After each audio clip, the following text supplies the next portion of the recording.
Hello everyone, I'm Nick Reagan with Live 5 News, and today I am sitting down with Courtney Waters. She is one of the 3 candidates running in the Democratic primary for House District 113, that special election that's coming up. First and foremost, ma'am, good afternoon. Thank you for joining me. Thank you for having me. Walk us through who you are and Yes. why you're running in 113. Yes, so I'm Courtney Waters. I have been in District 113 for a decade now, and I formerly was on the Charleston County School Board. I served at large in my first term, and then in my second term I served District 4, which encompasses a lot of the North Charleston schools, many of which fall into District 113. And so I recently transitioned in November, and one of the takeaways, the single greatest takeaway that I had leaving the school board, is that a lot of the challenge that I had getting the community engaged and fired up to advocate for their children really was rooted in the fact that they didn't have the time, to get active in political processes. People have to have time, they have to have money, and a lot of our folks are working, they are trying to provide for their children, and they don't get active in processes. And so I thought, as I step away from school board, I want to make sure that I'm doing something in communities to build agency among our constituents so that they become more effective advocates for themselves and get the things that they need out of these systems so that they work. And so in the process of that, this seat became open, and when I got a phone call and was asked if I would consider it, it made a lot of sense for me, because going to the State House is an opportunity to push funding, to push policies that promote economic mobility for folks who live here every day and grind the gears of North Charleston, Latson, and Lincolnville, who need a strong leader who understands that there are structural deficits that are a large reason why they're not taking a more active role or able to take a more active role in some of these other processes. As you mentioned, 113 is predominantly a North Charleston district. There's some other communities as well, but predominantly North Charleston. You live in that area. Mm-hmm. What is the number one thing that folks in 113 need to address, and how do you address it? Yeah, honestly, there is not a number one issue when we think about the sort of campaign issues, but I think as an overall issue, it's lack of access to economic opportunity. We have a growing city, and growth is great, but a lot of what we're seeing is that our citizens are being pushed out. A lot of what we're seeing is that our folks are not able to save the money necessary so that they can purchase a home.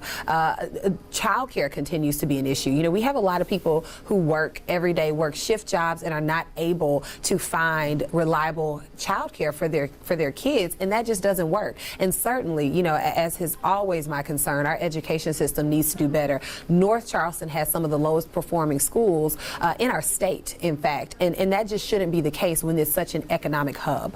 Well, let's talk a little bit about solutions here. Yeah. You go to Columbia. What are some of the bills that you introduce? Yeah. So honestly, a lot of the things I care about, bills have already been introduced for. When you think about affordable child care, there are already bills going through the House. There's even one that was pre-filed in the Senate by Senator Ed Sutton to not only, try to focus on tax credits for folks who use child care, but to incentivize folks who provide child care so that they are able to create more jobs for folks. And we really need more units. And so I would be all for a bill that does that. In terms of attainable housing, there's funding already available for attainable housing, but quite frankly, we're not incentivizing developers to access it. And a lot of times people just don't know that it's available and in what ways they can utilize it and work alongside the organizations that are already using these funds. Another thing that's really important is to fight back against some of the really negative pre-filed bills. We have, this open enrollment concept that folks want to bring to South Carolina. That will completely decimate our system. We don't have enough excellent schools to be making it a completely choice system. And so those are some of the things that I intend to fight against. And one of the last things that I would say, I've been talking about this a lot as I've canvassed, another pre-filed bill is to assign personhood to a fetus, which means that if a woman attempts to seek abortion, she could actually be executed. And that just shouldn't happen. We should not be connecting personal health choices to criminality. And so certainly things like that I would fight against as well. You talk about fighting against some of the bills that are coming up, but obviously South Carolina has one of the most restrictive abortion laws already in the country. Where would you like to see the abortion laws seat in South Carolina. What would you do if you could wave a magic wand and set policy in this state on that issue? Yeah, so we know that restrictive abortion laws are actually very dangerous. We know that folks do not stop seeking abortion; they just seek ways that are more dangerous to their health to do it. And so honestly, we should go back to what we had before the Supreme Court changed things. Abortion should be accessible. I am all for family planning. I'm all for folks getting in and talking to our young folks about making healthy and safe choices. But let's be realistic. Those things do not. Abortion bans and all of some of the things that the alt-right is proposing do not do anything positive in communities. And so we need to make sure that our citizens are safe, that women have access to reproductive health care that works for them, and that they're able to make choices for themselves. We've discussed some big ideas, but getting them done is another step in the process altogether. Supermajority of Republicans up at Columbia. How do you work with Republicans to get some of your ideas across the finish line? Yeah, well, I mean, I've demonstrated that I have experience, or capacity to do that, right?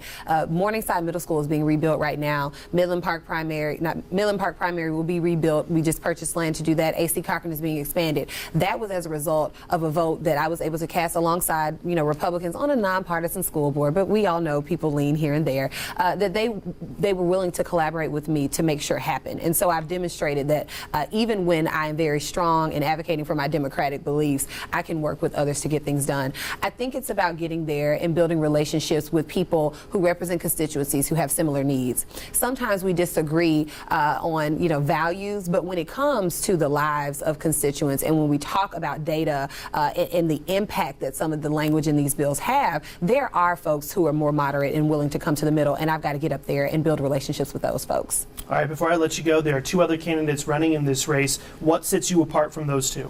I think experience matters. I have been on a school board. I've been in charge of setting policies. I've had to operate, a large budget or have oversight and make decisions around a budget, make decisions that impact people materially when they move forward. Also, I have a lot of experience working within the halls of Columbia to try to get things done on an education, from an education perspective. I understand the lay of the land. I'm ready to serve on day one, and whoever takes the seat, because they will step in the middle of a session, they have to be ready to go day one, and I'm that person. All right, well, she's Courtney Waters. She's running in the Democratic primary for the special election to fill the district seat 113. Thank you, ma'am, for joining me. I appreciate your time. Thank you.